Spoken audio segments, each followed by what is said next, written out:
Good afternoon, everyone. I'm very pleased that you've been able to join us today. Welcome to the Food Standards Agency webinar for businesses on the forthcoming allergy information changes for pre-packed for direct sale food. Next slide, please. I'm Michael White, Deputy Director of Food Safety Policy at the Food Standards Agency. Amongst other issues, I oversee work on the FSA's Food Hypersensitivity Programme, which was established last year. Our work covers food allergies, intolerances, and celiac disease. This allergy work is a key priority for the FSA, and our aim is to make the UK one of the best places in the world to be a food hypersensitive consumer and to support consumers to make safe and informed food choices. And we need your help in doing that. One of our key areas of work is the implementation of the allergen information changes for food pre-packed for direct sale. That's referred to as PPDS food later on in this webinar. These changes come into effect from the 1st of October. We recognise the challenges businesses have faced with the COVID pandemic and that the implementation of these new rules is happening in a very unexpected context. However, we've published a range of resources on PPDS to date, including a PPDS hub on our website, and more details of that will come later, and new content in our allergen information technical guidance. We've also revised our online allergen training last year with new PPDS content, and that has had a great uptake by businesses and local authorities. With 2 months to go until implementation, this webinar is aimed at businesses to give you an overview of the changes and what you need to consider during your preparation. You also have the opportunity to ask our expert panel questions towards the end of the webinar, and you can add your questions throughout this session by typing into the question tab below your screen. You can also like any questions submitted by your fellow attendees. You can see submitted questions below the presentation screen or view them in the Submit a Question tab on the left-hand side of your screen. We'll try and cover as many questions as we can later on. We will be recording this session and we'll make it available on the FSA website very soon. So please do flag up to any of your colleagues who have been able to attend today that this is available. Next slide, please. Before we get underway, we'd like to ask you the first of our polling questions. Throughout this webinar, we will be posting polls on the right-hand side of your screens. Some of the polling questions will be multiple choice. Some will be a simple yes or no answer. Others will ask you to input some detail. So the first question we'd like you to consider is, have you started preparing for the PPDS requirements? And the options are yes or no. You'll be able to see the incoming results on this platform on the right-hand side of your screens. Next slide, please. So here's a summary of what we'll be covering today. Firstly, we'll be hearing from Tim McLachlan, the Chief Executive of the Natasha Allergy Research Foundation, who will talk about the background to the campaign for this legislative change, also known as Natasha's Law, and also the work of the foundation established by Natasha's parents. Then the FSA will provide an overview of the new PPDS requirements. After that, we'll provide an overview of the enforcement approach by local authorities and what you need to do to comply. Then we're pleased to welcome Claire Flory and Mark Cowley from Greggs, who will talk through their preparations and will share what they've learned and how it might be useful for smaller businesses. We're also pleased to welcome Mark Lawrie, Director at the Nationwide Caterers Association, who will provide a view from business on the PPDS change. And then we'll have a Q&A session with all of our speakers and picking up as many questions as we can from the questions that you submit during this webinar. And we'll be joined in there by Nuala Meehan from FSA Northern Ireland and Callum Ewell from Food Standards Scotland. We'll conclude by summarising where you can find the available resources on PPDS and how to contact us. So I hope you find this afternoon really enjoyable and very informative. But please remember to submit your questions as anything that you'd like to answer. Beg your pardon. So I'd like to welcome Tim McLachlan, the Chief Executive of the Natasha Allergy Research Foundation, to talk about the background to the PPDS change and the work of the foundation. Over to you, Tim. Thank you, Michael. Good afternoon, everyone, and I'm very pleased to be joining you this afternoon. And I'd just like to say thank you to everyone at the FSA and everyone involved in this webinar for all the work that's been done to share this with you this afternoon.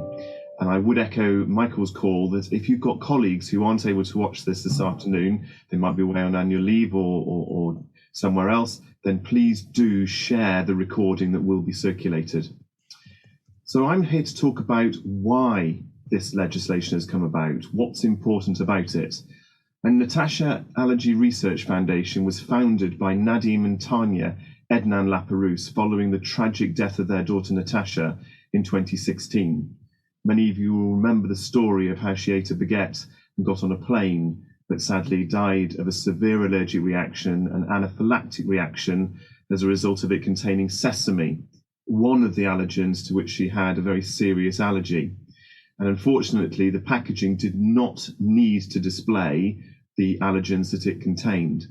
So Nadim and Tanya campaigned for that law to be changed, for the regulations to be changed, and hence Natasha's law and the amendment as we see it today. So the foundation is about making allergy history. We want to make allergy a thing of the past, particularly food allergy. And we fund research, the only charity in the UK dedicated to funding food allergy research, to make sure that one day we can eradicate it and not be living with food allergy anymore. Next slide, please. So why is this important? There's some numbers on the screen for you. One child in every class in every school is the current prevalence of food allergy. There's up to 3 million people living with allergy. And if you think of an allergen, food allergen, as having a reaction upon the body akin to a deadly poison, that's how a body responds to it. And I'll come on to explain a little bit about why later on. Food allergy can develop at any age, and it in fact impacts a whole family's food choices. It's not a lifestyle choice, and it's not food intolerance. We know that food allergy is increasing because of the number of admissions to hospitals going up 615%, and that shows that the number of people affected is rising, and it's a major public health concern. Thank you. Next slide, please. So what is the danger? Well, food allergy can cause a severe allergic reaction called anaphylaxis. And that can be a really, really scary situation for anybody who experiences that. Symptoms can include feeling lightheaded or faint, breathing difficulties, a bit like asthma, wheezing, a fast heartbeat, confusion, the rapid swelling of the throat tissues, making it difficult to breathe, or the swelling of the tongue and an inability to swallow. All of these add up to actually creating a risk that you can die from a food allergen, from an anaphylactic reaction, and it can happen in minutes. It doesn't take long. It can be very, very serious. And the only real treatment we've got to try and lessen the body's response is a dose of adrenaline. Many of you will have heard of an EpiPen or an auto-injector. There are other brands available. Thank you. Next slide, please. So I've mentioned to you that food allergy can start in anyone at any age. And that's the critical message I want to get across to you. This is not about children. This is not about other people. And I should have asked a few moments ago, could we have our polling questions, please? And that is to ask you about whether you have someone or you know someone in your family with food allergy. So those questions will come up, and I'll come back to the results in just a little while. But a quick story while you're answering these questions. There's a young man that we know who works in catering in London, and he told us a story about how he wants to support Natasha's foundation because, for no reason that anybody can explain, in his late 40s now, he has developed a food allergy to corn. Now, corn isn't listed in the top 14 allergens prescribed in law, but he's developed an allergy to it, and that's despite him having lived in Mexico during his 20s and eaten a corn product nearly every day. So a food allergy can occur at any time in anyone. Thank you. Next slide, please.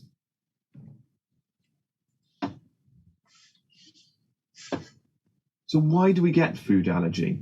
Next slide, please. Well, the answer is we don't know, but we do know what causes it. and that's the allergy antibody called immunoglobulin E. And that's been subverted to attack common proteins. It's doing its job. It's attacking what it believes are a threat. And that used to be worms or parasites and proteins that were a threat to us that we used to come into more contact with. Thankfully today, many of us choose not to eat those things. But actually, the body has been subverted to attack common proteins, the proteins in the 14 allergens and many other foods as well. There are over 170 known food allergens, and we don't know why. What we do know, though, is that because the body has changed, it's going to continue to attack proteins, common proteins, and the number of food allergens that people have reactions to are likely to increase. And I've mentioned before it kills in minutes. And also the critical message that one allergic reaction does not predict the severity of the next. The other thing to note is it's not the size of the dose that matters, it's any dose, which is why such a small amount can act like a deadly poison and can kill someone with a food allergy. Next slide, please. So I'd just like to play a short film which explains about Natasha's law. This is Nadim and Tanya talking about the legislation and how it's come about and what it means. I hope this is helpful. And this is available on YouTube. Natasha's law is really important for British society, and what it's about is about food labelling on pre-packaged for direct sale food. Sounds a bit complicated, but it's not at all. This is all relevant to food that is actually made on the premises of a particular sandwich shop, for example, and then pre-packaged before it's sold to the public. So it's a pre-packaged food for direct sale. And Natasha's law is all about covering the labelling that relates to the ingredients of that food and also highlighting the 14 allergens on that food as well. Natasha's law means that all prepackaged food, whether it's made in a factory or if it's made on site, will have to include all the ingredients so that anybody looking at the label on the packaging will know exactly what they're buying, and therefore they can make a good decision as to whether or not that's safe for them. So currently food producers who make food that are pre-packaged for direct sale on the premises don't actually have to adhere to any laws or regulations that mean they have to put any ingredients on. And that, I think, to a lot of people would be quite a shock, as it really was to us. I think it was unbelievable when we found that out. I think all our lives we've believed that whatever there needed to be said would be put on the packaging, as we see it when we buy food in a supermarket that is packaged. But it's not at all the case in sandwich shops around the country. In our family's case, Natasha bought a sandwich, or we bought a sandwich together actually at the airport, and it was pre-packaged, so it looked rather like a supermarket sandwich. And there was what I'd call partial information on it, so it gave some of the ingredients on the sandwich, but not all of it. So in many ways, we were kind of lulled into a sense of false security. And this is the big problem. When you're buying and you're moving on the go and you're buying food, you make decisions quickly. Basically, you don't lull on it and just think for hours on end about it. It's fast. And if there's information there, you read it and you take it at face value. And there's a trust element there. And in this case, that trust cost us our daughter's life. It's really important Natasha's law comes into force and those things do change so that people with allergies are properly protected, like they should be, and not second-class citizens. It's outrageous. This is covering a law that existed that was never really meant for large chains that pre-package food, and it's really tightening it and making it safe so that ultimately it can save people's lives.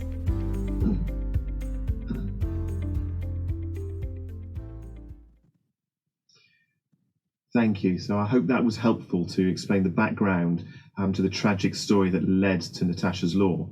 And it being implemented in 2021, now in 1st of October, as you can see, follows an awful lot of work by an awful lot of people. And I'd like to thank all of you for all the preparations that you are making. And my big message to you, the one message I want you to take away, is that Natasha's law is not about labelling, it's about life and death. Had the sandwich that she ate been labelled properly, she wouldn't have eaten it and she would still be with us today. Next slide, please. So just a few final points from me. I'd like you to remember that the food allergy prevalence is the equivalent of one child in every class, in every school. This isn't about other people. This is about people that we know. Next slide, please. Now, if I go to some of the results of the poll that you kindly did earlier on. So if one of us has a food allergy, we're all affected. That's the message, whatever the shape or size of your family. And the results of your poll were, I have a food allergy myself, 16%. A member of my close family has a food allergy, 34%. But I know someone with a food allergy, 77%. So this really isn't about other people. This is about people that we know, and this is why it's so important. Next slide, please. So my big message to you is, Natasha's Law is not about labelling, it's about life and death. So when you're doing all the preparations, thinking about what this means for your business, and doing all the things that you're doing to prepare for this, please keep that in mind. This means that people with a food allergy can make safe life and death daily choices about what they eat, have more choice about what they can eat, because they can now eat the PPDS foods. So thank you from Natasha's Foundation for all that you're doing. Next slide, please.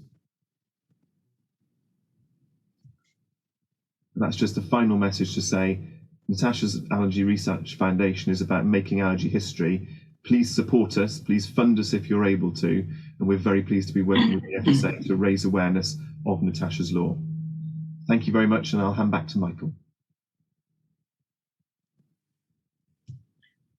Many thanks, Tim. I think it's really useful to understand the mechanisms behind allergy. Those poll results are actually quite astonishing. Just indicates the prevalence of food allergy just amongst those attending the seminar.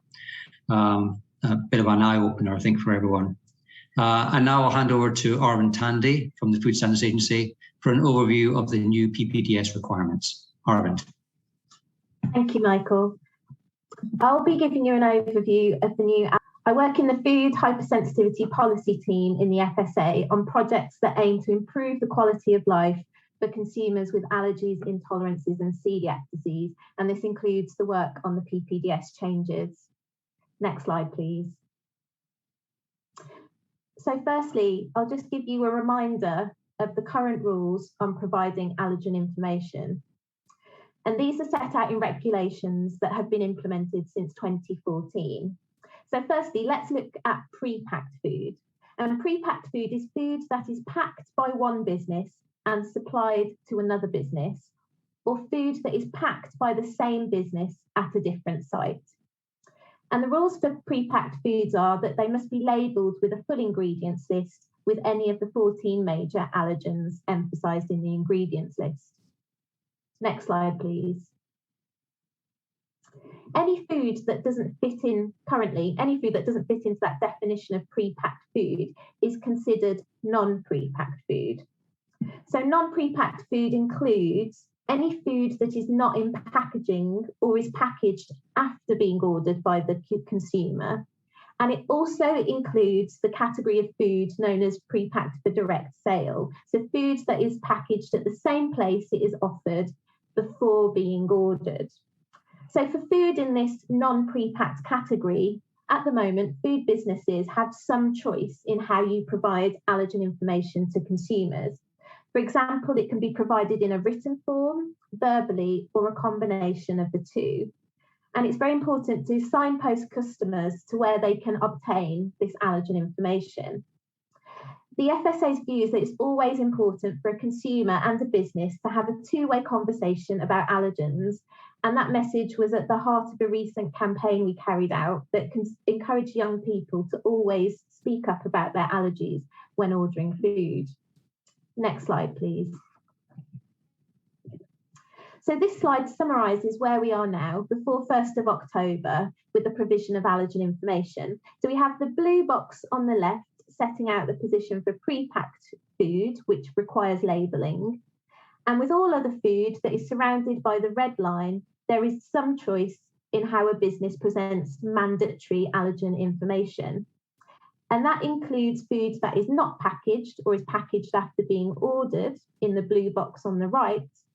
And it also includes PPDS foods, the green box in the middle, where food is packed on the same premises as it is sold or offered before being ordered. Next slide, please. So following the, oh, sorry, can you go back a slide, please?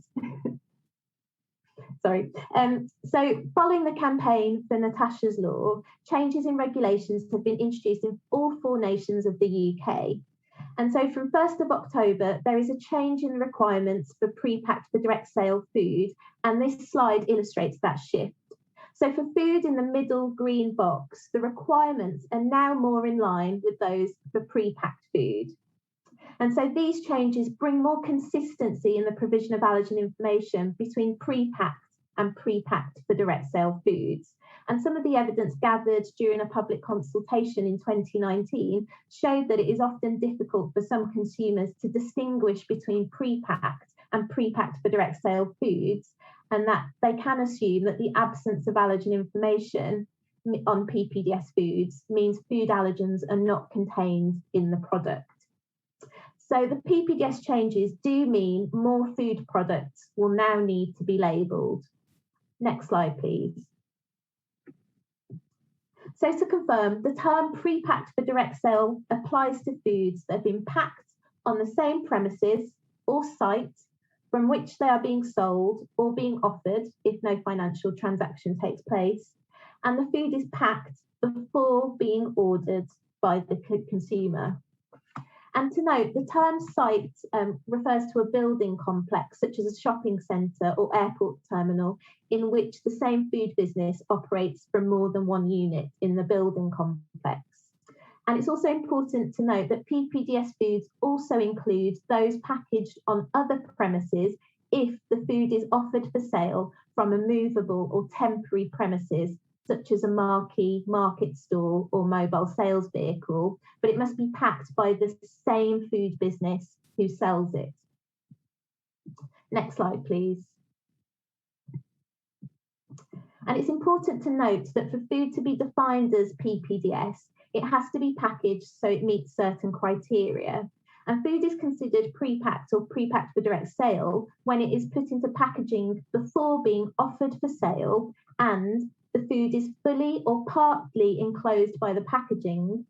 The food cannot be altered without opening or changing the packaging. And the food is a single item which consists of the food and its packaging together that is ready for sale to the final consumer. Next slide, please.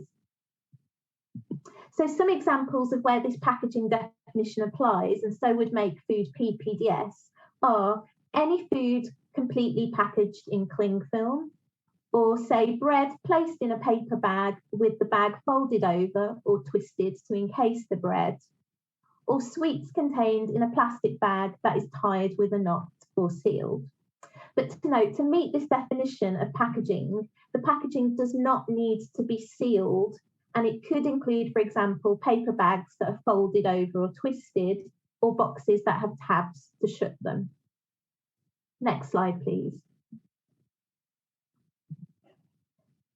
So the FSA has produced a decision tool, which is available on our website, to help businesses check whether any of the food that you offer is PPDS. It goes through 3 key questions, and if you can answer yes to each one of those 3 questions, then the food you produce is PPDS. So those questions are, is the food presented to the customer in packaging? Is it packaged before the customer selects or orders it? Is it packaged at the same site as which it is sold? But for mobile sellers, there's a slight addition to this, or is it packaged by the same mobile business at a different location? So if you take as an example a burger where it is packaged and placed under a hot lamp, ready for the lunchtime rush, you first ask, is it presented to the customer in packaging? Yes, it's packed. Is it packed before the customer orders it? Yes, it's pre-packed. Is it packaged in the same place it is sold? Yes, so it's pre-packed for direct sale. Next slide, please. So here are some examples of foods that are PPDS.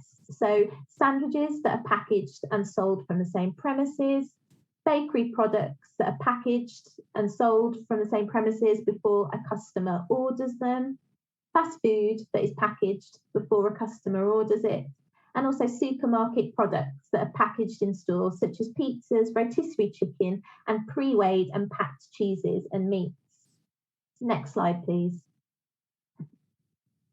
And here are examples of food that are not PPDS. So food that is not in packaging when chosen by the consumer, or food that is only packaged at the customer's request, is not PPDS foods. That is non-pre-packed food. So information on the 14 major allergens must be provided in some form, but you have some discretion on how that is presented. And food that is packed at a different premises to where it is sold is not PPDS, but is pre-packed food, and this category of food already has its own labelling requirements already in place. The new PPDS requirements do not apply to food sold by means of distance selling, so over the phone or online. For food sold in this way, the existing requirements for the provision of allergen information continue to apply. So mandatory allergen information must be available to the consumer before the purchase is concluded and also at the moment of delivery. Next slide, please. So what is the change for PPDS food? So from 1st of October, PPDS food must display the name of the food and a list of ingredients with the 14 major allergens emphasised every time they appear in the list. And you can do this, for example, by using capitals, underlining, or bold text. And this information should be provided on the packaging or on a label fixed to the packaging. You can provide this information slightly differently for smaller packaging or containers that meet certain criteria. So that's where they have a largest surface area of up to 10 centimetres squared. And we have a page on our website that provides more details on this and some of the other labelling requirements to consider for PPDS foods, depending on the specific ingredients used. Next slide, please. Firstly, one of the key things to note for labelling is the name of the food, and the name must provide consumers with an accurate description of the product. If there's a name prescribed in law, this must be used. In practice, this is only likely to apply to products containing certain seafood, fish and meat products as ingredients. Where there is no name prescribed in law, a customary name that is commonly understood by consumers may be used, for example, a BLT sandwich. And where there is not a customary name, you should use a name that describes the true nature of the food and so consumers can distinguish it from other products. And most products will fall into this last category and will need a descriptive name. Next slide, please. The ingredients list must be headed with the word ingredients or another suitable heading that contains the word ingredients. And it should be followed by a list of the ingredients in the product with any allergens highlighted. And all the ingredients used in making the product must be listed in descending order of weight at the time the product was made. Compound ingredients can be included in a list in order of weight, but a compound ingredient must be immediately followed by a list of its own ingredients. So, for example, you could list the word bread in the ingredients for a sandwich, but you should include a list of the bread's own ingredients immediately after the word bread. And the 14 major allergens must be emphasised in the list, and you must not use alternative allergen statements such as, for example, contains milk and egg. Next slide, please. Other key things to note are that the information must appear on the packaging or on a label attached to the packaging, and it must be on the outside of the package and must not be poorly visible because it's inside the packaging. And all the mandatory information must be easily visible, clearly legible, and not obscured in any way. And the font size has to comply with legal requirements for the minimum size of font. So, for example, the X character has to have a minimum height of 1.2 millimetres, but this can be reduced to 0.9 millimetres on smaller packaging. And you can find more details about this on our website. Next slide, please.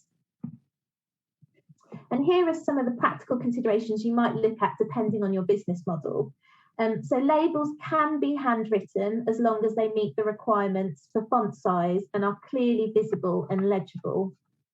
And you also want to look at how you will produce labels, such as looking at what printers to use and if you want to use particular software solutions or labelling programs. And you'll also want to consider what systems and processes you'll have in place if printing equipment malfunctions. For example, could you pre-print a certain number of labels in advance, or can you handwrite labels if necessary? Next slide, please. It's particularly important to note that food businesses and their suppliers already have a legal obligation to ensure that accurate ingredients and allergen information is passed to consumers. And you must ensure your own process for getting and passing on accurate information is up to date, and that it will capture any changes to the ingredients that you use in your products. You'll be able to directly check the labelling on products that you use, but if you have any automated processes in place, you may also want to check how your suppliers could proactively flag up any changes to you. Next slide, please. It's also important for you to consider the use of voluntary precautionary allergen labelling, such as may contain or not suitable for statements. And this type of statement tells consumers about the unintentional presence of allergens, usually from unavoidable cross-contamination. For PPDS foods, the FSA advises that these types of statements are best placed on the PPDS label. But for PPDS foods, this information can also be communicated differently, for example, in some form in writing elsewhere, for example, on a sign, or verbally by staff. Next slide, please. This type of precautionary allergen labelling should only be provided if you've identified a real risk of allergen cross-contact following a thorough risk assessment, and where the risk can't be removed through risk management actions, for example, segregation and cleaning. There isn't a legal definition of risk assessment, but guidance on how to carry one out is available in the FSA's Safer Food, Better Business documents, which you can find on our website. And remember, any precautionary allergy information you receive from an ingredient supplier must be passed on to the consumer. And do note that the use of precautionary allergen labelling when there is not a real risk could be considered misleading food information. And this information is not a substitute for good food hygiene and safety practices. And this type of labelling should not be used as a general disclaimer. Next slide, please. So here are a few illustrative examples on where food is and isn't PPDS. So if we firstly consider the example of the deli bar, where customers order a freshly made baguette that is then put into packaging. So if the baguette is made to order or put into packaging after a customer orders it, it does not need labelling. You must provide information about allergens that are in the baguette in some form, perhaps orally or in writing, such as on a menu, ticket or sign. But if you packed baguettes ahead of a lunchtime rush and before customers order them, these would need PPDS labelling. Next slide, please. The next example is a home baker who bakes cakes to order. Does this need PPDS labelling? In this instance, PPDS labelling is not needed, as the cakes are made to order and are not packed before the customer orders them, but allergen information must be provided in some form. If you sell cakes through distance selling, so over the phone or internet, you must make allergen information available before the cakes are ordered and when they are delivered. So these are the same allergen information requirements that are in place now. Next slide, please. And here's an example of a school where food is plated on demand. Will they have to list all ingredients? They already do provide information on the 14 major allergens. So if food is served open on a plate, this is non-pre-packed food. And so all the ingredients do not need to be listed, but allergen information must be provided to the students in some form. But if any of the food the canteen provides is packaged on site before a student orders it, for example, sandwiches or salad boxes, this would need to have PPDS labelling with the name of the food and an ingredients list with the allergens emphasised. So these are just illustrative examples, but each business model will be different. So we encourage food businesses to check the PPDS resources available and also to talk to your local authority to get specific business advice. I hope you found that a helpful overview. Now back to Michael. Thank you, Arvind. I appreciate that's quite a lot to take in a 15-minute presentation, but all that information, which is also based on feedback from local authorities, enforcement authorities and businesses, is available in our resources, which we'll list later on. So we'll move now on to our next speaker. That's Steve Lewis-Adey from the Food Standards Agency about the enforcement approach and the legal aspects of the PPDS changes. Steve. Michael, I'm Steve Lewis-Adey, and I'm a policy manager within the regulatory policy team for the FSA in Wales. My work currently involves making and amending food and feed legislation, largely as a consequence of the UK having left the EU. I also am responsible for labelling issues in relation to food and feed, and I am also involved in common framework works. I'm actually seconded at the moment for my role of auditor of local authority official food and feed controls. I'm going to talk to you about compliance and the enforcement aspects in relation to these changes. I will be touching upon who will enforce the new PPDS requirements, and that's because there is a change in England. I'll also touch on the local authority enforcement approach, assessing allergen compliance, what will an inspection include, and local authority enforcement options. I'll start, however, with a polling question, and at the end of my section, we'll see the results. Next slide, please. Next slide. So the polling question is, have you been contacted by your local authority in relation to the PPDS changes? If so, how? And you have a number of options. And as I said, we'll look at the results at the end of my section. Next slide, please. So in terms of who will enforce the new PPDS requirements, local authority roles and responsibilities are as follows. So for local authorities in Wales and district councils in Northern Ireland, they will enforce the new PPDS requirements, as will port health authorities where applicable. In England, I did mention there was a change, and the change is that district councils in the area of a county council won't have the power to enforce the new rules from the 1st of October. Therefore, county councils, metropolitan district councils, unitary authorities and London boroughs in England will enforce the new regulation changes. District councils will, however, still have a role in terms of providing advice and guidance, though any matters that require enforcement will need to be escalated by them to county councils. And you'll note at the bottom of my slides that there's references to some supporting guidance. And what we've got at the bottom of this one is the regulations that have made the PPDS changes in England, Wales and Northern Ireland. Next slide, please. In terms of the local authority enforcement approach, food business operators can obtain advice and guidance from local authorities and via published FSA guidance, which has been mentioned. Where local authorities find that the PPDS allergen labelling requirements are not being complied with, they should take a proportionate and risk-based approach to enforcement.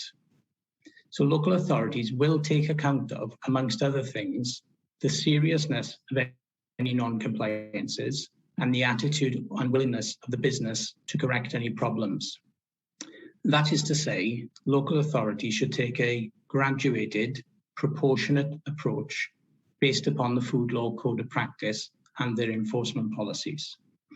And again, at the bottom, we have copies of the codes of practice that local authorities will deal with for England, Northern Ireland and Wales. Next slide, please.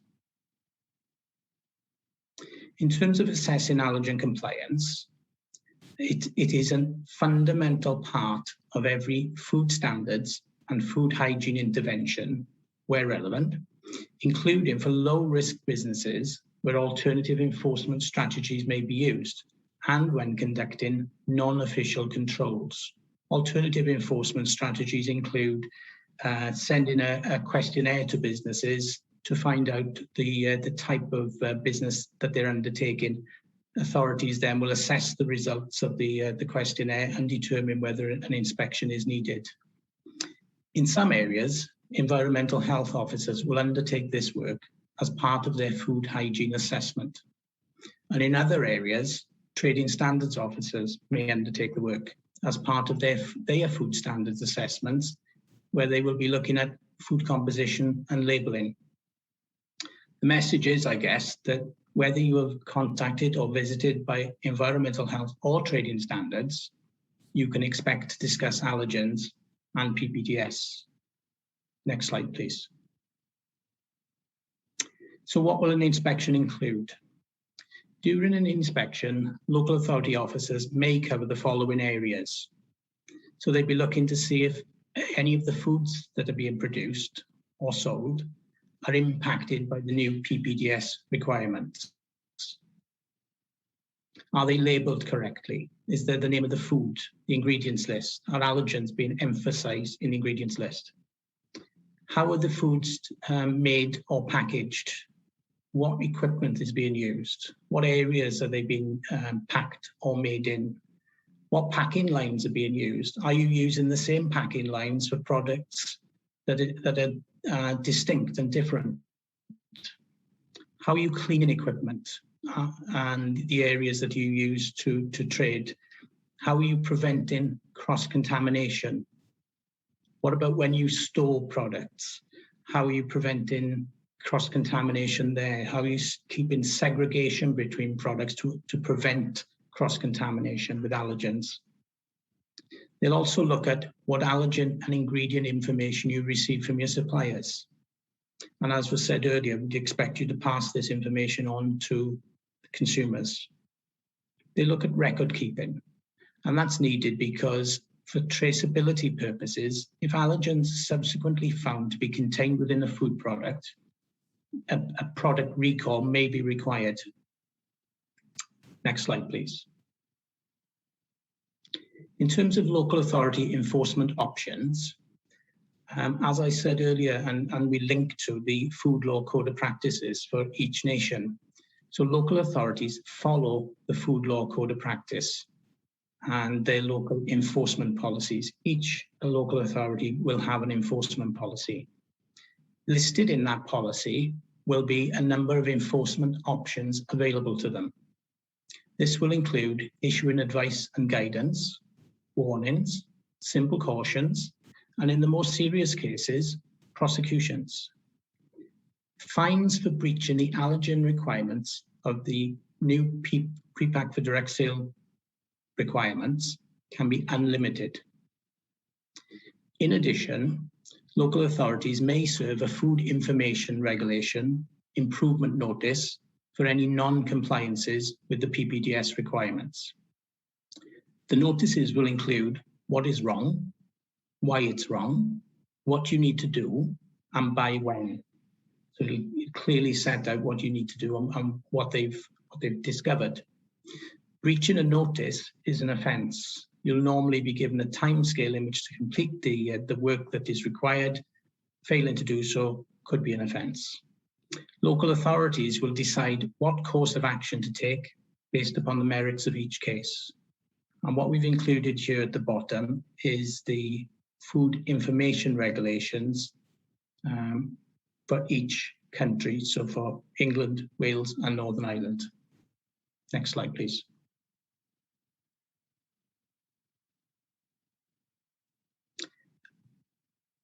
Just need to see the results of the polling. I'll summarise those. So quickly looking through the results, 58% of you have said that you have not been contacted yet by local authorities. 25% have had email updates, webinars and online events 15%, newsletter 3%, social media 3%, 7% during inspections, 4% fact sheets, animations or leaflets. Thank you very much, and I'll pass back to Michael.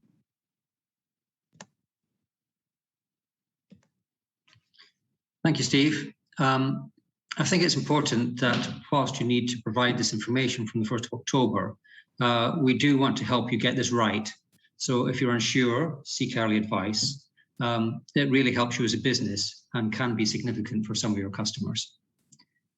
So for our penultimate presentation, we'll hear from Greggs about learnings from their preparation for the changes in PPDS and examples that might be of help to smaller businesses. I'm pleased to welcome Claire Flory, the Food Safety and Regulation Affairs Manager, and Mark Cowley, Retail Operations Product Owner. Claire, Mark, welcome.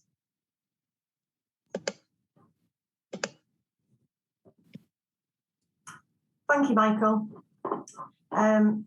I hope everybody can hear me, and good afternoon. I'd just like to thank all the previous speakers and particularly the FSA for letting us contribute to the webinar today. As Michael said, I'm Food Safety and Regulatory Affairs Manager and supporting the rollout of prepacked direct sale. And Mark is Retail Operations Product Owner and is the project lead for the implementation across all of our shops. So thank you. So for those that don't know who we are, so Greg started in Newcastle over 80 years ago, and we've developed into a modern food on the go retailer with over 2,000 shops and over 300 with our franchise partners. We have more than 21,500 employees that work together to provide our customers with the best experience.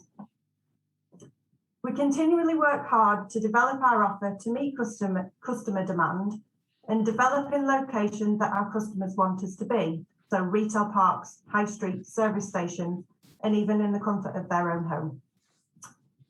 We're also a fully integrated business in that we manufacture great tasting, freshly prepared food in our own bakeries and shops and move products through our own logistics network on a daily basis. Next slide, please.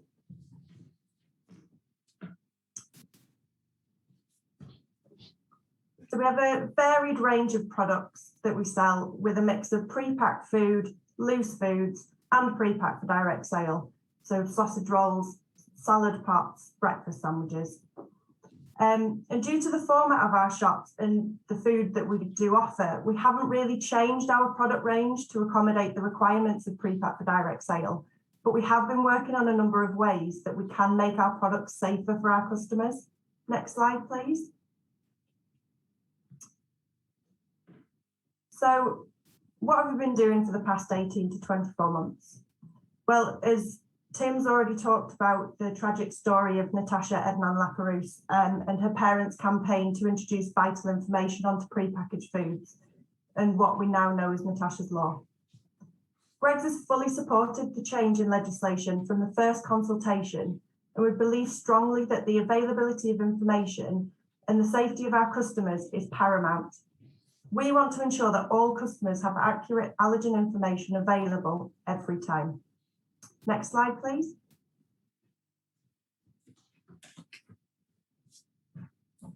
So, despite a turbulent 18 months, as I'm sure you're all aware, our focus on allergens has remained a business priority. So, as a starting point, we assembled an allergen working group.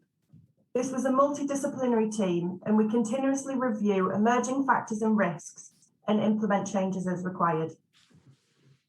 Prior to the pandemic, we had started to label sandwiches in a couple of our shops to understand how we would roll this out across our estate. Unfortunately, as we closed our shop, this had to be put on hold. But during these closures, we continued to work on our systems in order to simplify our processes and allow the automation of allergen information. We focused on allergen management across the business, as a change or movement of a product or ingredient could have a significant impact. As part of this, we reviewed the way we conducted our allergen risk assessments and applied an end-to-end approach. So we incorporated the information from our suppliers through to manufacturing sites, our logistics network, and in retail shops. and this ensuring that the information we provide is accurate. We also successfully moved away from our paper allergen guide to a digital tablet. And following our risk assessments, we incorporated May Contain into our guides to further improve the information for our customers. Next slide, please. We had a number of other focus areas. We successfully removed allergens from several of our product lines and will continue to work through our range to remove any unnecessary allergens. We reviewed our complaint process so that all significant complaints are escalated and investigated through one central team. We completed allergen refresher training with all of our team and reviewing how we can enhance this training further for 2022. We've also engaged with a number of external groups in order to share best practice, whether this be through other retailers, industry forums, individual campaign groups, and with the FSA. Now, culture is a big part of who we are at Greggs, and we can continue to build this with our teams. A significant part of this does include allergens and them being at the forefront of our decision-making process. Next slide, please. So I'll now pass you over to Mark, who will talk you through our approach to allergen labelling. Thank you.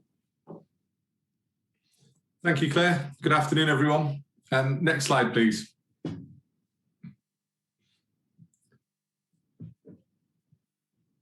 So our initial rollout plan was actually expected to start in 2020 because we wanted to get ahead of the game with this, but pretty much everything contrived to work against us. COVID-19 being the obvious one, but also the amount of hardware that we had to bring into our business was delayed with Brexit. And then, believe it or not, when we watched the news and saw that the Suez Canal was blocked, we were most concerned to find that a lot of our screens were sitting on a ship somewhere back in that blockage. So it did feel for a while like everything was trying to stop us sort of pressing ahead. But the first, and I think perhaps the most important step that we took, was we formed a working group with the key departments in our business that were critical from the rollout. And that was representation from food safety, from IT, from retail operations, from training and our commercial team. And we carried out several engagement sessions with the key stakeholders, not just to understand the requirements, but to really bring them on the journey and to land with them the importance of what we were trying to do. We took a number of learnings from the initial trial that Claire has just referenced to improve and simplify our process. For example, the way we actually generated the label, making sure that we're getting the right information on it, the implementation, and we started to pressure test them as well. Our shops are very busy working environments, so we wanted to make sure that we were landing the labels on the right products every time, even when we're extremely busy. We introduced a secondary check to support that process. So when we put a label on, somebody then double checks it to ensure that we're keeping our customers safe.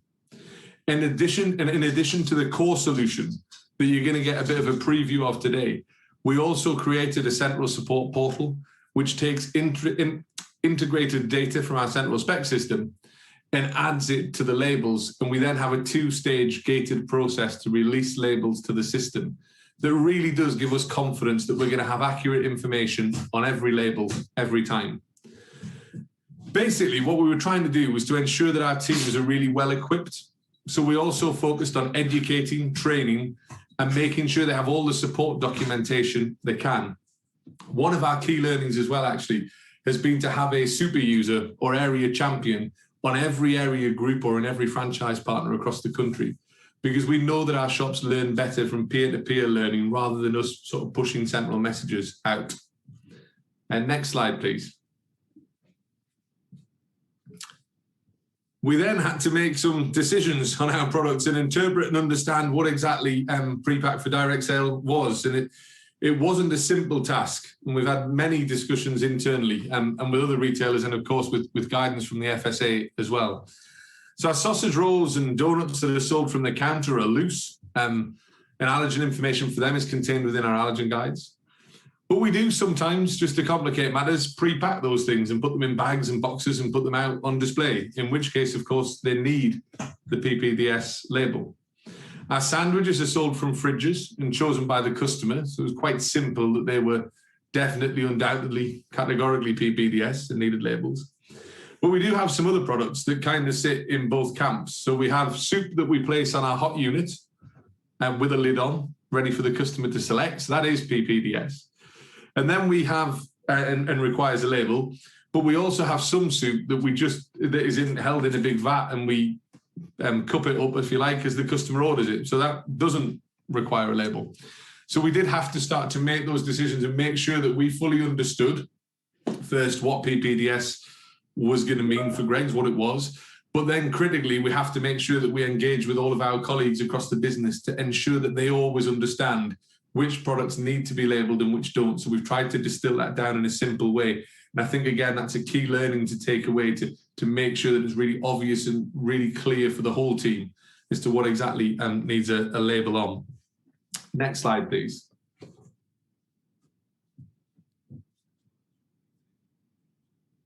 Yeah.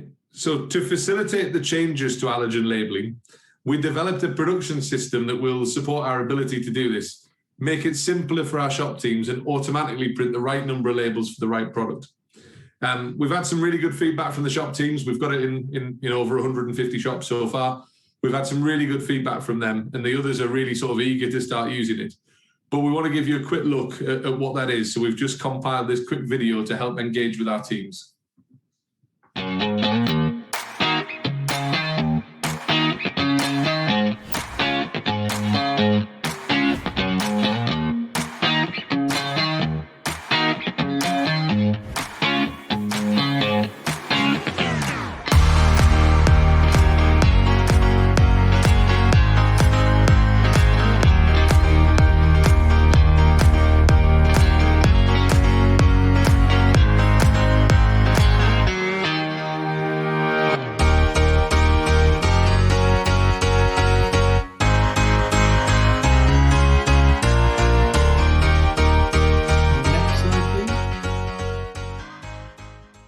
So, as I said there, we'd assembled that video, compiled that video, because engagement with our shop teams in particular has been a really important part of this process. And to ensure that everyone's on board and understands the why we're doing it, we regularly provide countdowns to when the implementation of Natasha's law will be, to keep it at the forefront of everyone's minds. And we've held a number of sessions with our stakeholders throughout the business to keep them informed along the way. We've got digital training modules that are out in our shops, labeling guides, so which products need labels, where do you put the labels, troubleshooting guides for when things inevitably will go wrong in places, support packs to educate our teams and why and how to be approaching allergen labeling. And we've developed a set of FAQs as well that we can use with our customers and that our staff can use with our customers to help them to explain why we're making the changes and what they should expect to see, and really to help develop that confidence with them, that they can confidently shop safely with Greggs. Next slide, please. Finally, we wanted to leave you with sort of some of our top tips in terms of getting ready for October the 1st. And we've certainly learned a significant amount through this process. But I think there's these key elements that we wouldn't have got to where we are today if we hadn't had. So we've ensured that we've provided our team with all the training and support they could possibly need. And Roger Whiteside, our CEO, has been really clear that, whatever it takes, we've got to make sure our team are really well trained to fully furnish them with what they needed to do. We've simplified the process. So we have literally looked at this and worked it through so many times and come up with what we believe is the most simple process, so that it's incredibly easy for our team to get it right and incredibly difficult for them to get it wrong. And we've engaged with our teams. So we've ensured that we've taken them with us from a hearts and minds perspective and brought them on this journey with us right from the very outset. But finally, and then the most important bit is exactly the same point that I made right at the start of my section of this presentation. We worked cross-functionally across the business so that everyone from Roger Whiteside, our CEO, right down to our weekend team members in our shops understand that they all have their part to play in keeping our customers safe. And pass back to Michael now. Thank you very much. Claire, Mark, thank you very much for sharing your approach. I think it's really helpful to hear from business that sells across the range of packed, loose and PPDS. And hopefully, whatever the size of your business, you'll have got some ideas from that. I'd like to now welcome as our final speaker this afternoon, Mark Lowry, Director of the Nationwide Caterers Association, also known as NCAS. He'll talk through the changes from the perspective of the voice of business for that sector. Mark, welcome. Hello, and thank you. Hello, and next slide, please.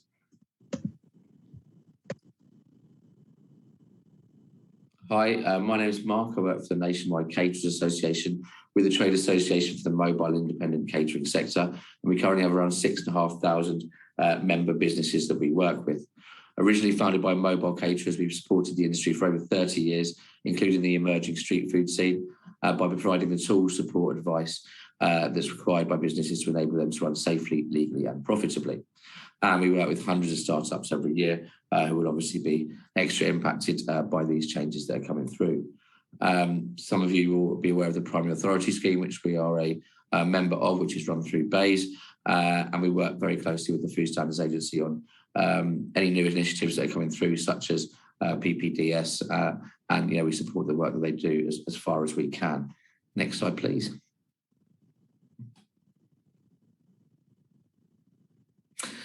So our members make up all kinds of different food businesses or hospitality businesses. We're very well known for street food and event catering customers, festival caterers, of course. Most of those come under the category of mobile, but we also work with small independent cafes, restaurants, bars, pubs and hotels. And we also work with people who organise the events and street food parties and things like that, and the function caterers who put on events for people to enjoy. All of these businesses that we work with have the capacity to be impacted by the PPDS regulations, which are absolutely necessary and timely. Unfortunately, it couldn't have come through earlier with the original allergen legislation, but what it does do is it poses some challenges to our customers, not least because being such small businesses, they don't necessarily have much time to kind of look up and see what's going on in the world.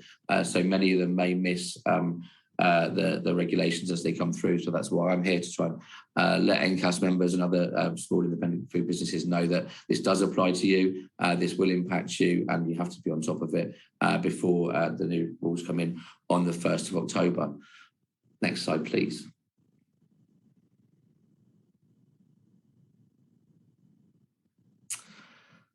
So we've kind of covered what PPDS is, but I think there's a couple of issues around it that I think are going to be particularly poignant for NCAS members and for small food businesses, especially street food businesses, because we've seen an increase in kind of artisan trading from vans and stalls and trucks.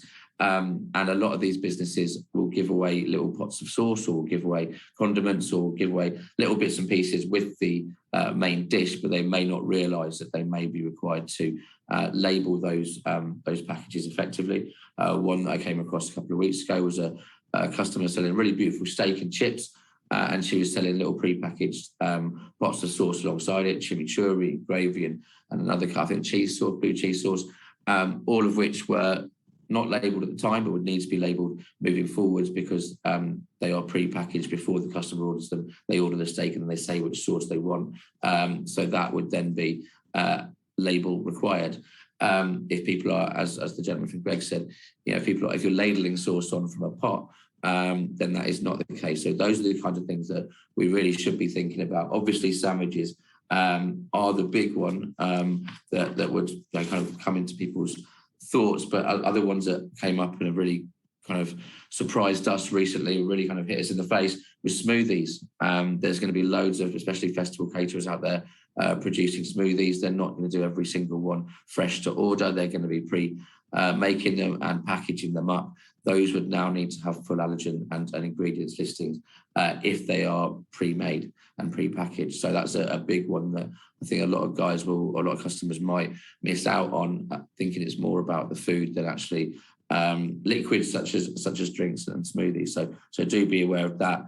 And then obviously the aggregator apps, as we've been impacted by COVID, a lot of businesses have moved on to the aggregator apps, the big three, and also thinking about, are you packaging effectively for that? If people are adding their sauces, once they put their order in, is that sauce pre-packaged? Chances are it probably is. in which case you need to be labelling effectively again.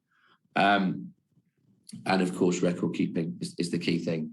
As an organisation, we do support customers when they do find themselves in situations such as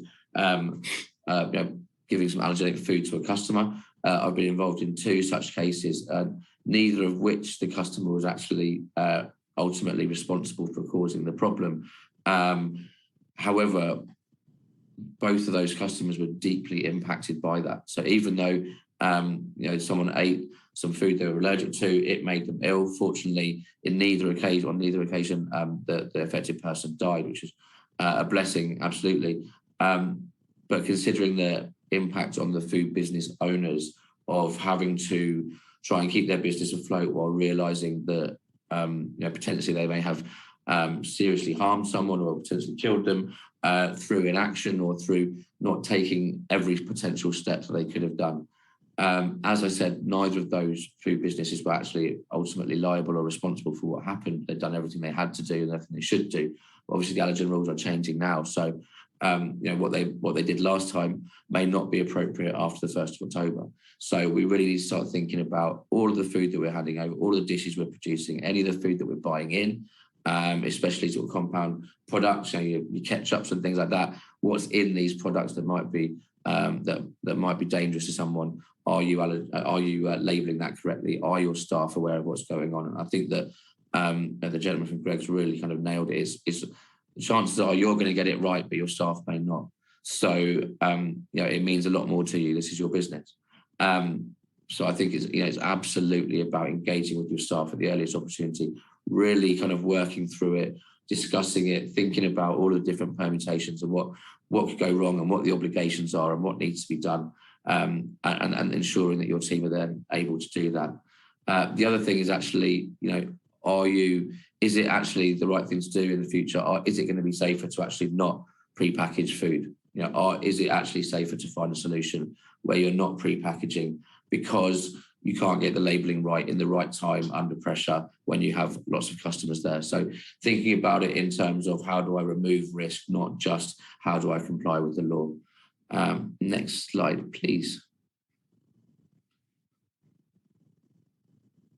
So and the kind of summary of the challenges that we're facing: frequent menu changes. Obviously, every time you change your menu, the chances are that an allergen and allergenic products could creep into that recipe, that ingredient list. Event catering that is not pre-ordered by delegates. So, for example, a buffet arguably would be pre-ordered. People might pre-order their food beforehand and tell you what they want. If they do that and you haven't packaged the food or you haven't packaged the additional sauces, etc., prior to that, then you're good to go. If obviously you're pre-packaging and you're selecting, then that's a different story. There is software coming available, obviously, whenever a law changes, that lots of people jump on providing solutions. Some of them will be better than others, some will be more affordable than others. I think it's about finding one that does the job based on your needs. A lot of the businesses we work with very small menus. So it may be that, if you're selling 1 or 2 dishes, all of the ingredients you're buying in as raw materials and you're just producing great food from that, then managing that might be far easier than if you're buying in lots of different products that are already pre-made and then sort of mix them together to produce something new.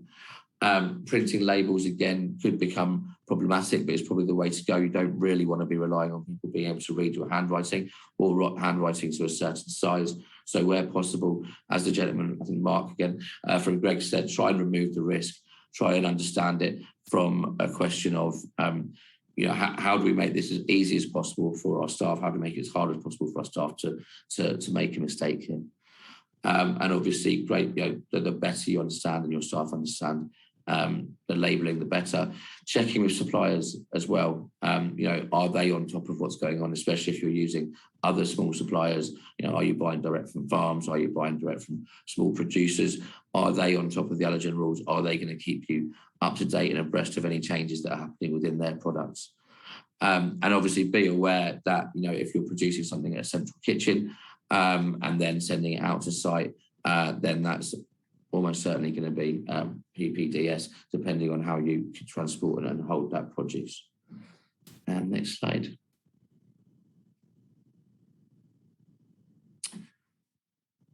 So we've just got a couple of FAQs on here. So the aggregator apps, we kind of looked at that previously. There are, I use the aggregator apps, I'm sure most of us do from time to time. My girlfriend has an egg allergy. They can be quite tricky to use. It quite often says things like call the restaurant or things like that. So I think that providing as much clear information up front as you can, and then obviously understanding that if you're putting in pre-packaged sauces and additions to your dishes, then those have to be labelled effectively. Sandwiches are probably the big one. Obviously, the tragedy that occurred that brought this all about with Natasha was an issue with sandwiches. So yeah, I think yes, you would need to list all the ingredients in the bread. That was covered a little bit earlier, and also any allergens within the bread will obviously have to be included in that. Hot drinks. Really depends on the drink, as the gentleman from Greg said earlier. If you're selling cold tubs of soup that are boxed up and they just get put in a microwave or however you process them, if they're being bought in that box, they get sold in that box, and that's PPDS. If they're sat there in an urn waiting to be ladled into a cup, then that's not PPDS. Obviously, I think the big scare for us really would be at smoothies being more seasonal businesses. Very few of our guys sell soup because a lot of them work at festivals and events. There are a couple, obviously. But yes, do be aware of anything that you're producing such that just because it comes in liquid form doesn't mean that it can't kill you. Next slide, please.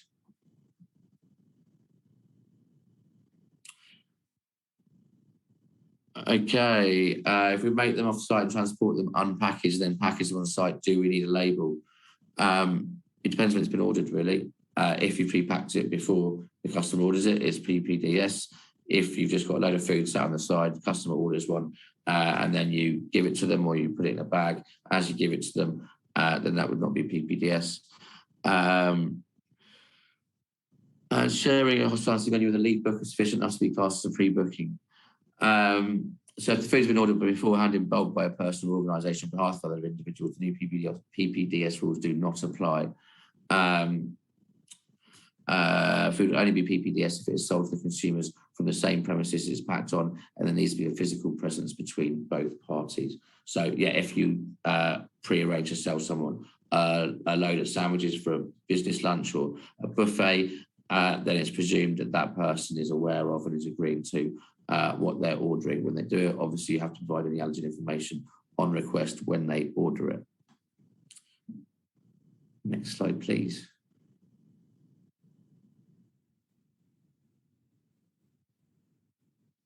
Oh, loads more. So, okay, so cross-contamination is a major issue within allergens. I think that this goes beyond PPDS, and I think it's really a case of understanding your limitations to food business, understanding the risks of food not being separated effectively, food being stored ineffectively, people not washing hands or surfaces and then cross-contaminating with allergens as they go. There are a lot of very, very, very good restaurants that have had some stern words from environmental health officers who said, you're more than capable of cooking, but you can't do this safely in this space. So you need to have another way. You need to think about another way of doing it, or you need to stop doing it. I would try and apply that rule to what you're doing where possible. Don't feel, especially for smaller businesses, street food businesses, takeaways, when you've only got a limited menu, you don't really need to get involved in,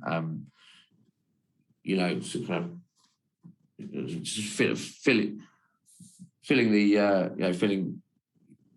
information that you don't need on there. What we need to do really is give people the right information at the point when they need it. And obviously, if they bought something that has been packaged already, then they need to be informed at that point, which is the labelling on the package.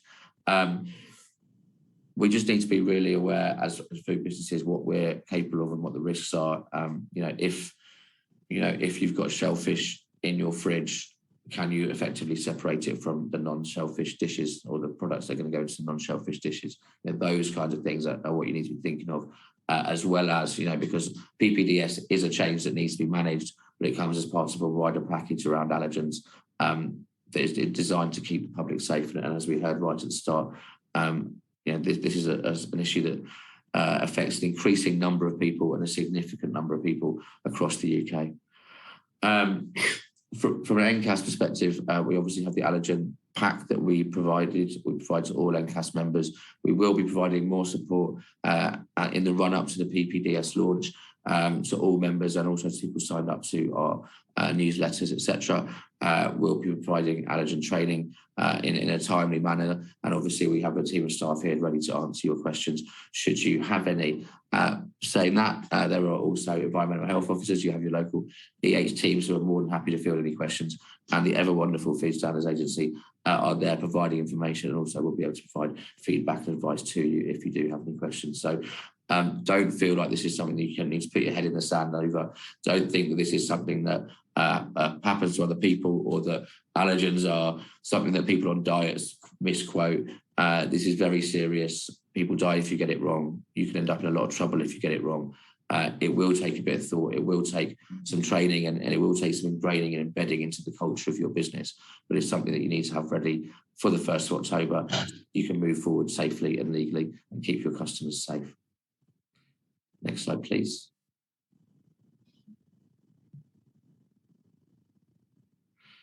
If you have any questions, give us a call. My name's Mark. I work at NCAS, but obviously, as mentioned, your local environmental health teams and the Food Standards Agency are there to help. Training standards officers will also be available on a local level to provide advice on labelling. So thank you for your time, and thanks to the FSA for putting on this excellent webinar. Thank you, Mark. Again, a really useful presentation from the perspective of smaller and independent businesses, and the importance of getting messages out to those businesses as well. Now, I'd like to invite our panel to respond to your questions. We've had quite a few questions through already, but you still have plenty of time during this session to either submit further questions and also to like questions that may have been posted already. We'll try and get through as many questions as possible. We've got about 35 minutes. If there are a high number of questions that we're not able to answer today, we'll try and provide answers to you after the webinar. So I'd like to welcome back Tim from the Natasha Allergy Research Foundation, Claire and Mark from Greggs, Mark from NCAS, Arvind and Steve from the Food Standards Agency, and we're now also joined by Callum Ewell from Food Standards Scotland and Nuala Meehan from FSA Northern Ireland.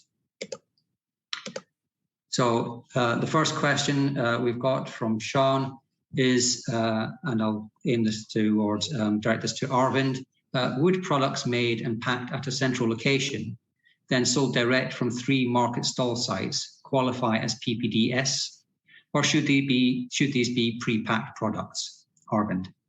Yeah, so I'm assuming here that the business that's packing the products is the same one that's selling it from those 3 different market stalls. So in that instance, as it's sold by a mobile seller, it would be PPDS. So you've packed it at a different location, but you're the same business and you're selling it as a mobile seller. So it will need PPDS labeling. But if the packaging of the food was done by a different business and then was sold from the 3 market stalls, that would be pre-packed food, which has slightly differing labelling requirements to PPDS food. Thank you, Arvind. Now we have another question from Sean. Is there any channel we can use to get our labels approved or checked for use? The last thing I want to do is get this labelling wrong. So absolutely correct. Steve, could I ask you to tackle that question? Thank you, Michael. The FSA has a variety of different resources available on our website, including specific guidance on labelling for PPDS. In addition to that, there is some e-learning training with 13 different modules. The modules cover things like ingredients, and for the ingredients module, it includes ingredients lists, quantities, and allergens, and that's going to be particularly useful for PPDS. Your local authority may also be able to help depending on what resources they have available. And finally, if you're a member of a trade association, such as the UK Hospitality or the British Retail Consortium, they may also be able to offer advice and support. Thank you, Steve. Our next question, are there any tips for working with delivery companies such as Just Eat or Deliveroo to declare allergens in the best way? Could I invite Mark or Claire from Greggs to tackle that one?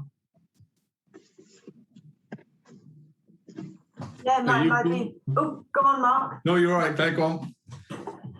No, I think it might be a bit of a joint answer. I think from my point of view, particularly thinking about the food safety elements, is that it's just being very, very clear on the information that we need to provide and the method in which we need to provide it. Now, I know that Mark does work quite closely with these channels. So, Mark, I don't know if you've got anything else to add. No, I think exactly the same, really, Claire. And I think one of the things that we're doing is to try and make sure that what we put in store, the solution that we put in place, is flexible enough so that as things are clearer and we know exactly where we're going to be labeling things, we've got the ability to add additional labels, almost the ability to label anything, really, so that we, we've got the detail for that, so we can make sure we can put an accurate label out there. Michael, can I just come in on Sure. aggregators? So just to sort of remember that selling through aggregators is a form of distance selling. So just remember that with distance selling, you don't need to meet the PPDS labelling requirements, but you still need to make sure that allergen information is available before the sale is completed and is available at the point of delivery. So it's the same rules that continue to apply for this food sold by distance selling. So you just need to make sure that you have got some discretion on how exactly you present that information, but you just need to make sure that you do it. Great, super. Thank you, Claire, Mark, and for that clarification, Arvind. Great, thank you. So if a product, next question is, if a product you make has a number of items that have ingredients lists, do we need to list them all too, or just that we have used in that item, or just, sorry, beg your pardon, let me repeat that question. If a product you make has a number of items that have ingredient lists, do we need to list all of them too, or just that we have used that item? Steve, could I ask you to pick that one up, please? Yeah, sure. Thank you, Michael. You will need to have a full list of ingredients for everything that's in the product. In a sandwich example, then you'll need to list the ingredients of the bread, and the bread is a compound ingredient, as well as the filling of the sandwich you'll need to list. A compound ingredient is an ingredient that is in itself a product of more than one ingredient. So if we take the example of the bread is made up of a number of ingredients. So compound ingredients can be named in a list of ingredients instead of just listing all of the bread ingredients amongst the other ingredients.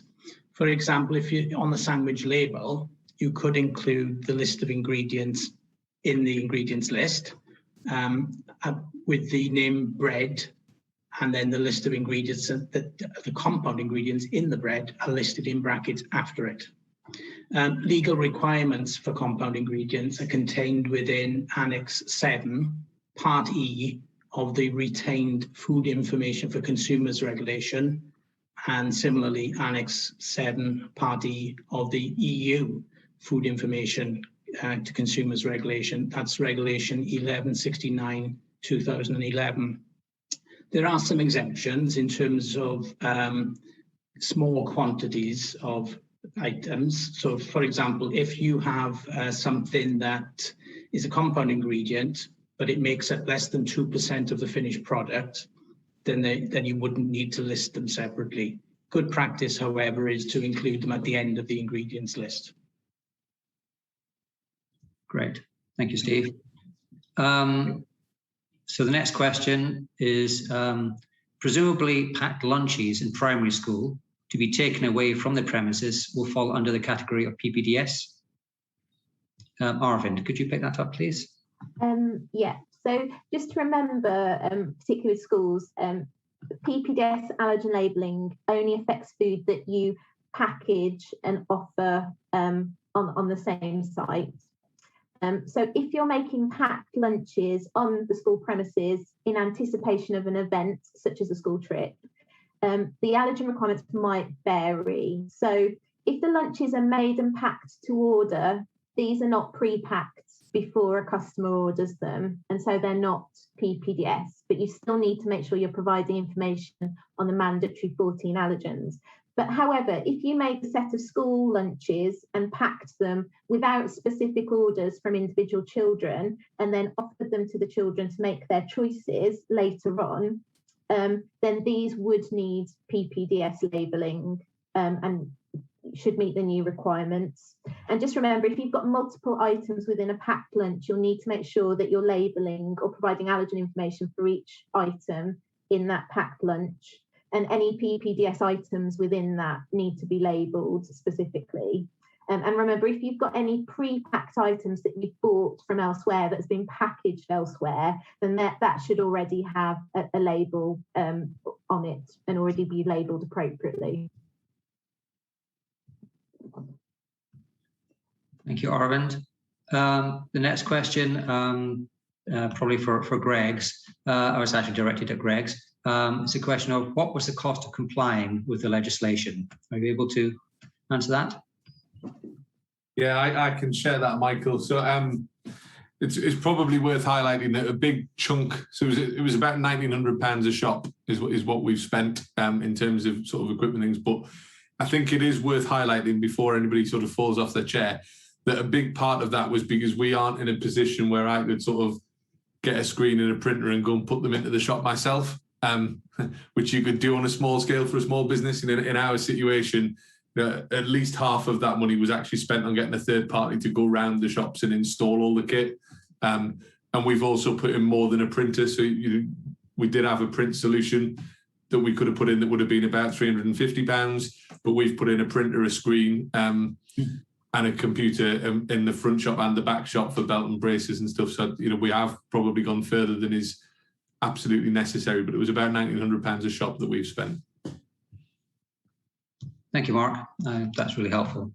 The next question, it says, there is conflicting information whether QID, which is quantitative ingredient declarations, is required. Will Natasha's law require QID labelling on PPDS food, or will this still only apply to meat products? Steve, could you pick that one up, please? Yes, sure. QID will only apply still to meat products, and you must give this information. Sorry, just stuck on the message at the moment. Yeah, QID still applies, but only for meat products. Is a short answer. Okay, cool. Thank you. One for Arvind, I think. So could the application of marketing material, so for example, a watch strap slide, probably something that slides over the product itself, over a baguette, result in the product being classed as pre-packed? The strap serves no purpose of packaging or labeling, but purely for visual display purposes. Arvind? So it's important here to remember that definition of packaging that I mentioned earlier.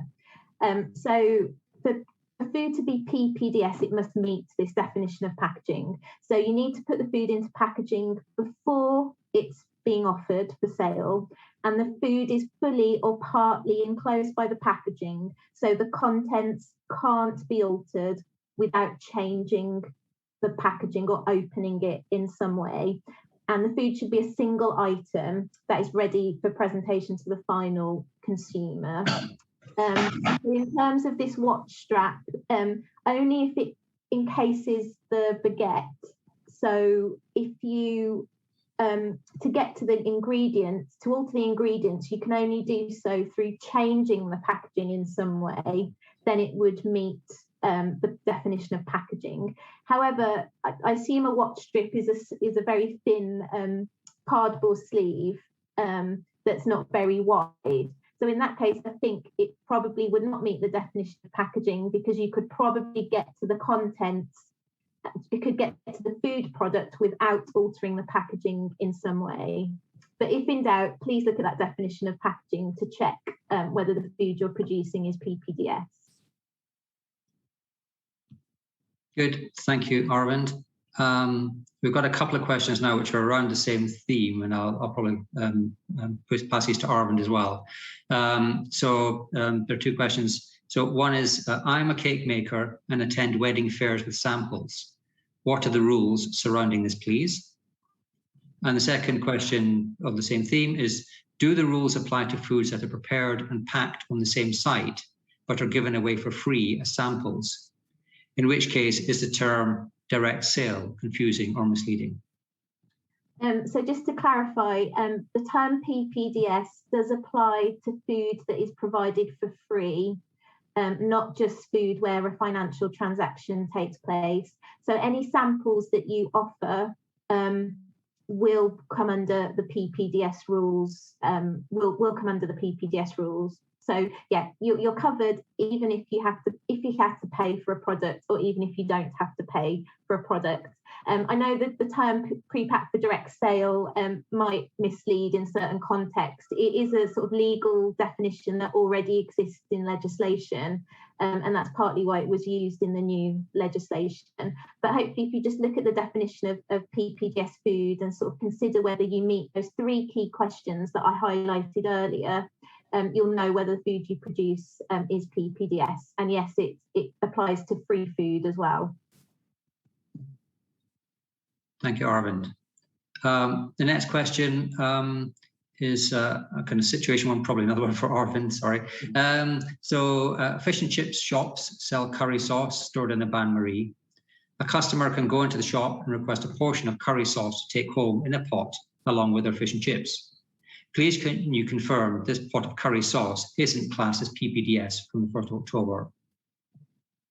Yeah, so if the sauce is only packaged after the customer orders it, then it's not PPDS. So if the seller in the fish and chip shop packaged the curry sauce into a pot and put a lid on and then gave it to a customer after they ordered it, that's not PPDS. But if, however, pots of sauce were prepared before customers ordered them, they would be PPDS.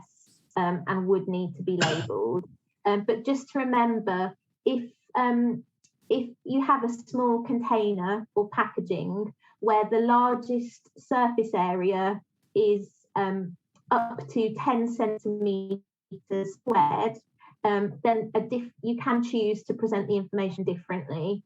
So if you have a pot where the largest surface area is less than 10 centimetres squared, you can provide an ingredients list separately to the packaging, but it must do so in some form of writing. But on the pot itself, you do need to specify what the allergens are.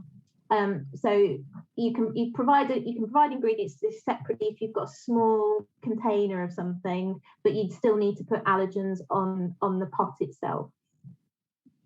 Thank you, Arvind. But just to confirm that if someone asks for that sauce and then it's put in that pack, then that doesn't fall under PPDS, but the allergen information will still need to be available to that customer.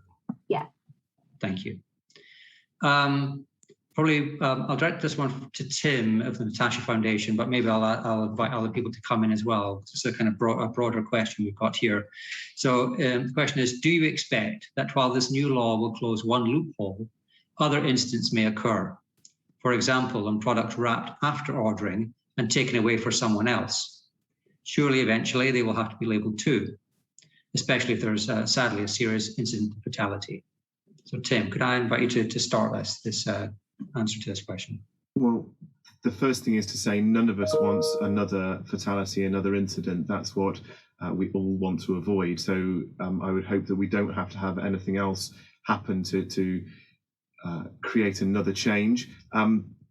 The word loophole is perhaps unfortunate insofar as this isn't something that has been ignored. This is something that has happened as our food and the way that we sell it has developed. So ultimately, Natasha's Foundation would like to see full ingredient labelling wherever food is sold. We have to be realistic about going step by step in how that can be done. Natasha's law is a good first step for PPDS food, but you're absolutely right, the person asking the question. When something's been ordered and it's taken away for somebody else where the law hasn't covered it, then without labelling, you're not going to know what's in it. So ultimately, we would like to see everything labelled one day, and that's whether it's sold and packaged at all or sold in a restaurant, because ultimately anyone with a food allergy wants to be able to make a safe choice. So the more information that can be provided and the greater use of technology to do that is a good thing. And I would encourage any businesses that are investing, as Greg's so ably have done and very well described, about investing in the shops and being able to, I think it was said, put a label on anything is an investment for the future. Whether there's legislation there or not, it gives your customers who have an allergy, and let's just think back to the number of people that they said they knew someone with an allergy. This is lots of people. It means that you can sell your products safely to more people, whether they have a food allergy or not. Thank you, Tim. Greg, could I ask you to maybe come in on that one as well? Yeah, no problem, Michael. Yeah, I agree with what Tim says, and absolutely, we do not want to see another incident or another fatality. So as an industry, we are constantly talking about the information that we provide to allergen sufferers, how we provide that information, the consistency of that information. And I think that's something that particularly Greg's are working towards, how we can keep providing that information in a consistent way. But also, what else do we need to do to provide more information to our customers? So it's not so pre-packed for direct sale is the first point, but actually, what are we going to do for our loose food, and what's the next step for loose food? So, and particularly Tim had said about the technology. This is, again, the pre-packed for direct sale is the first step towards us providing that information, and we are still looking for other ways through our app, for example, and through our digital tablets, and how we can share that information easily to customers so that it's automated throughout our entire process, and that the information, wherever they get it, is always going to be the same. So yeah, it's absolutely something that we're continuing to work on. Thanks, Claire. I think also the FSA does a number of these webinars, and we've just started and had our second allergy symposium that was, I think, is available still online in February. I can't remember when it was now. I can't remember. I think it was April, but we can put that. We can put a link to that. I think the key thing is in speaking to businesses, it's not really just about the legislation that's in place. I think all businesses really ought to be thinking around about their kind of food allergy management culture. And one of the striking things which came out of that symposium was that consumers, hypersensitive consumers, want to be able to eat out normally. They don't want to be they can be trusted to manage their condition. Let's put it that way. And if they find someone, a business that they can trust and meets their needs, then they will go there. They will become a loyal customer of that. And if it's a trusted place, then their family and friends will also eat there. So I think there are benefits to thinking around about not just what does the legislation require, but also the whole management culture around about this, and making information available to your customers so that they feel safe and can trust, and enhances that trust in your business. Tim. I absolutely echo what you've just said, Michael, and just a quick story to help folks remember the point that you've made. Tanya tells the story of the products that they trusted for Natasha, and there's a certain brand of crisps that come in a red bag that are ready salted. Other brands are available, and I didn't name anybody, and that was the go-to snack that Natasha used to take to any children's parties. She couldn't go for the bowls of food and knew to stay away from those. And as you put it, Michael, knew to manage her own what she ate, and was aware. And as children get older, they become ever more aware of that. But this trusted brand, this particular packet of crisps that was always there because of the simplicity of its ingredients, became something that many families now tell us that is what we take. So that's the kind of brand loyalty, whether it's a particular product or a restaurant, that I'm sure many businesses would like to have. So it's definitely worth doing so that individuals with any kind of food hypersensitivity, but particularly food allergy, can trust you. Thank you. Thanks, Claire. Thanks, Tim. We'll move on to our next question, which is, are you and enforcement officers expecting all may contain information on raw materials from suppliers to be transferred onto the PPDS label? Arvind, could I ask you to answer that one? Yes. Any form of precautionary allergen labelling, such as may contain statements, should be passed on to the end consumer. So any of that type of labelling that you see in the ingredients you're using in your products should be passed on. So as I said earlier, the FSA advises that you do put that on the PPDS label because that's the most immediate way that the consumer can read it. But legally, you can present it differently. So you could have a staff member say verbally that may contain information or have it in writing in another form. But for the consumers, we think it's best that it's put on the PPDS label. Thank you, Arvind. Next question here from a care home provider. Again, I think for Arvind. We are a care home provider that offers a bistro, offering family members to help themselves free of charge to cakes, sandwiches, etc. We are already putting allergen information on these, but do we need to follow the PPDS regulations? Arvind. Yeah, so I think it just depends on the specific setup that you have in the care home.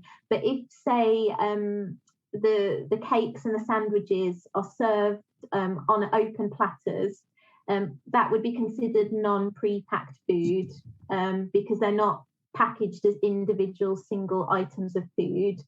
So you can continue to provide allergen information on these in the same way. If, however, you did package the individual cakes and the individual packs of sandwiches, for example, wrap them completely in cling film, so they met that definition of packaging that I mentioned earlier, then they would need PPDS labelling. So it does depend on your specific setup and how you're presenting the food to the family members. And as I said earlier, any food free of charge, it also comes under the PPDS rules. Okay, thank you. Our next question, which I think I'll direct to Mark from Nigel Offroad Beam, says, thank you, Mark. Nigel says, thank you for this webinar. A lot of work has gone into it. Well done and thank you. The question is, if I sell a pre-made cakes or pre-cut tray bakes on my mobile coffee truck, am I right in saying if it's chosen by a customer at the point of sale, then popped into a bag, this does not require any labelling? Mark, could I ask you to pick that one up? Not necessarily any labelling. It probably wouldn't be PPDS if you're picking it up and putting it in a package once it's been ordered by the customer. But you would obviously have to provide allergen information depending on what's in that tray bake, whether that's on the menu list or providing that information verbally to the customer. Thank you. The next question, again, probably for Mark at Greg's. Would Greg's advise that for a smaller business, it might be a good decision to label some non-PPDS products as well in a PPDS style to reduce confusion? I think it's a really good question, and it's actually one that we're grappling with all of the time, because we're looking, as Claire said, at ways that we can provide better information and fuller information for our customers all the time. But equally, we're constantly grappling with, in the example I gave in my presentation about the soup, does a customer understand why the soup that we serve at the point of putting it in the cup hasn't got the same information on as the soup that they might go into another one of our shops and select out of the hot hold unit? So we're certainly exploring ways that we might want to label more. So that's sort of our stance at the moment, is we're doing what we need to do, but we're looking at what more we can do to give the best possible information to our customers. Great, thank you, Mark. The next question is, can you clarify the rules when food is covered or wrapped for hygiene reasons only? I'm sure there was a rule about this in the current legislation. Arvind, could you? Yes. Take it, please? So it's important here to remember that definition of packaging that I mentioned earlier.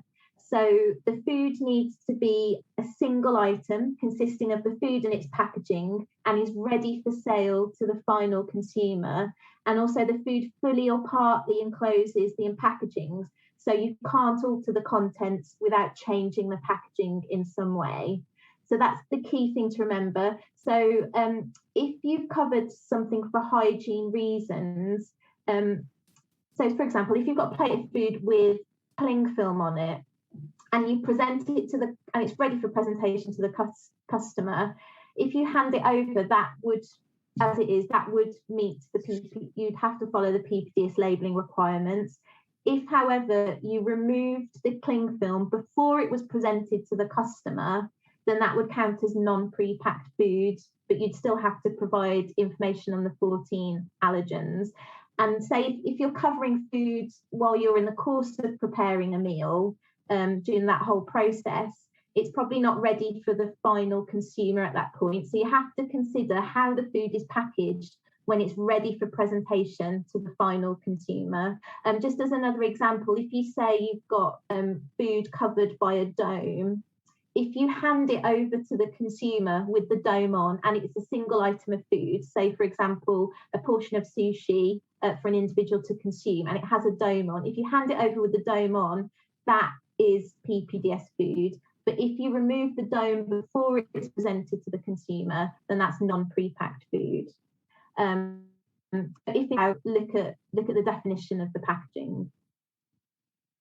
Yeah, I think this is it may sound odd, some of these examples, but I think it is covered by the definition that already existed in law. So I think the guidance we've produced does help. I think you determine whether or not something is pre-packed for direct sale or not.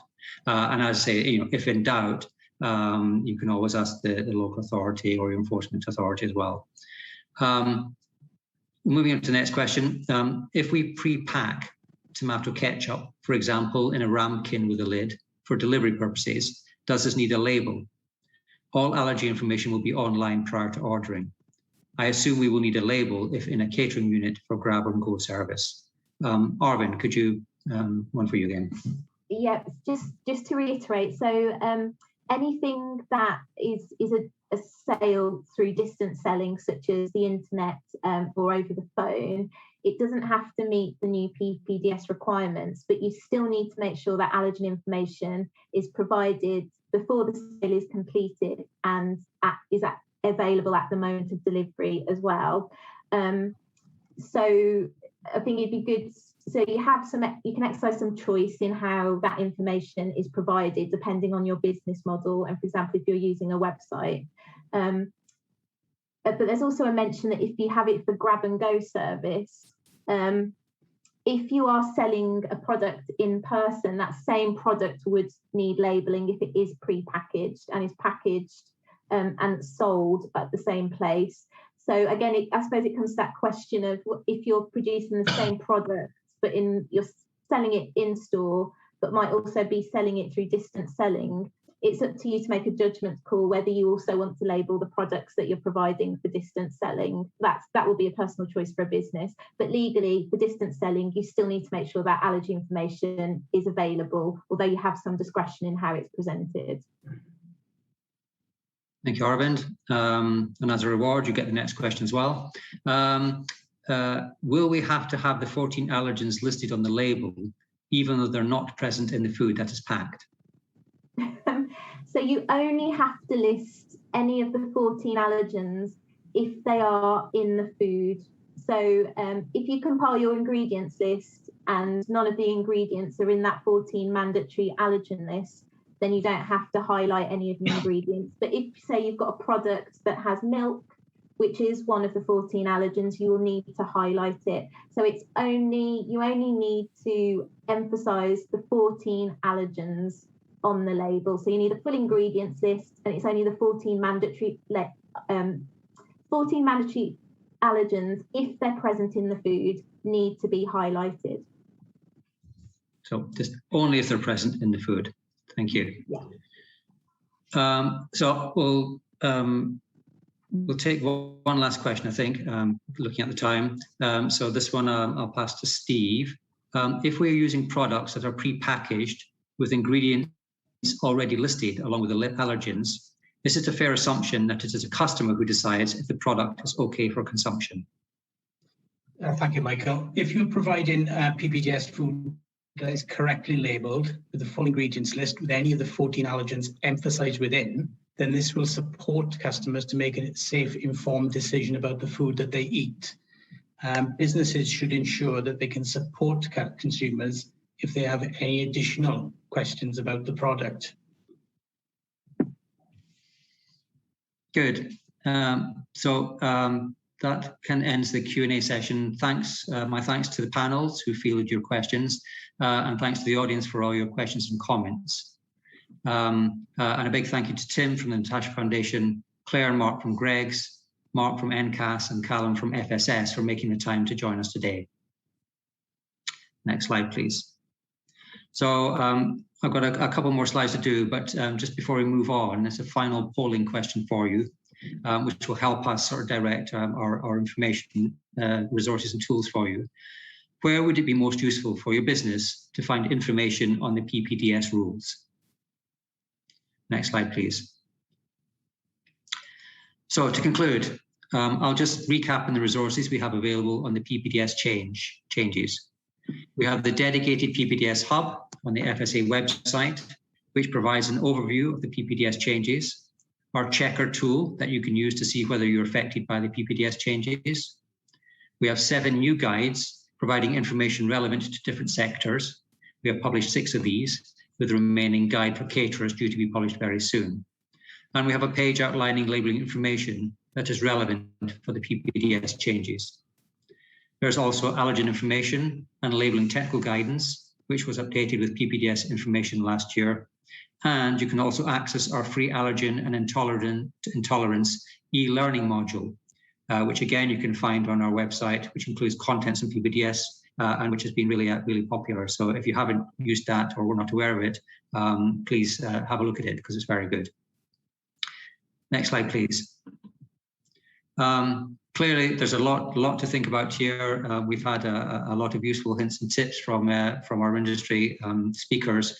But as I said before, we're here to help. And if you need advice, please, we recommend that you contact your local authority to obtain specific advice and guidance that's tailored to your business. You can send any new inquiries to us, the FSA, through our PPDS mailbox at ppds@food.gov.uk, and we'll respond to you as quickly as we can. And there's also a list here of the legislative amendments introducing the new PPDS rules in each of the 4 nations of the UK.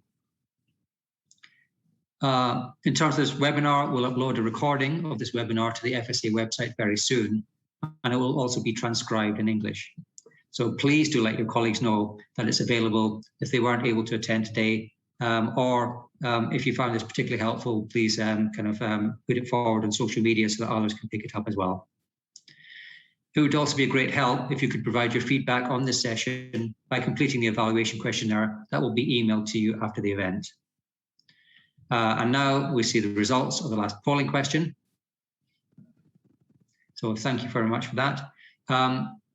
Thank you, finally, thank you very much for attending this seminar. I hope you found it informative and helpful. Again, many thanks to all of our speakers and presenters. The session is now closed. Thank you.